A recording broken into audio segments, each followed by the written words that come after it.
जय शिवराय. मी सचिन बापकर. मित्रांनो, जीवामृत बनवत आहे आणि सध्या टबमध्ये मी सांबार लावलेला आहे. तर आता थोडं समोर आता हे 15 दिवसाचा सांबार आहे आणि जनरली बाजारामध्ये जो सांबाराचा साईज असतो तो साईज न राहता या जीवामृतमुळे तो जवळपास डबल साईज राहील. तर येणाऱ्या व्हिडिओमध्ये तुम्हाला दिसतीलच, पण त्यासाठी तुम्हाला चॅनलला सबस्क्राईब आणि फॉलो करावं लागेल. तर नक्की करा आणि व्हिडिओ आवडला तर लाईक कमेंट शेअर नक्की करा. तर मित्रांनो, आता आपण जीवामृत बनवत आहे. तर हे गोमूत्र आहे आणि मध्ये शेण आहे.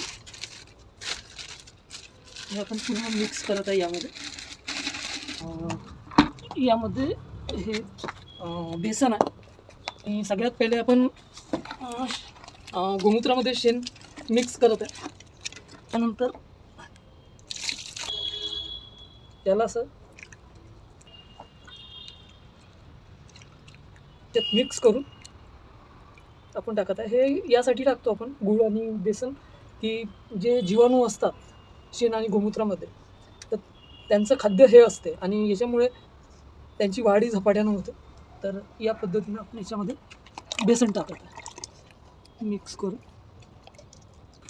यामध्ये बेसन टाकला. गूळ हा या पद्धतीने हा काळा मध्ये नाही मिळेल. हा मिळेल तर तुम्हाला जिथे पशुखाद्य केंद्र असते त्या ठिकाणी हा काळा गूळ मिळेल.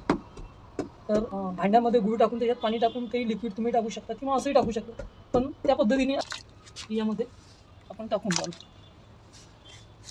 एखादं दुसरं कोणतं झाड असेल तर त्याला फळं वगैरे चांगल्या पद्धतीने तर माती टाकावं लागेल आपल्याला. तर माझ्याकडे ही माती आहे याची, तर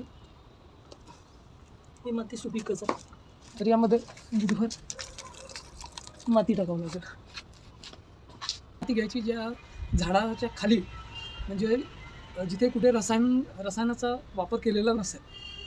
तर त्यामुळे शेण घेतलं आहे, गोमूत्र घेतलं आहे.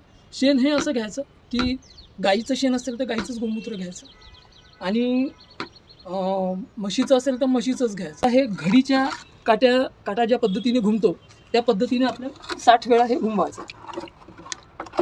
आता जसं हे आहे, हे 60 वेळा. या पद्धतीने तुम्हाला सकाळ आणि संध्याकाळ 60 वेळा घडीच्या काट्याने 60 वेळा सरळ घुमवायचं. त्यानंतर परत उलटं घुमवायचं. यामुळे काय होतं की जीवाणू जे आहे, सूक्ष्म जीवाणू आहे, त्यांची वाढ खूप झपाट्याने होते आणि हे जीवाणू तुमच्या झाडांना, तुमच्या शेतातील पिकांना जीवनदान देते.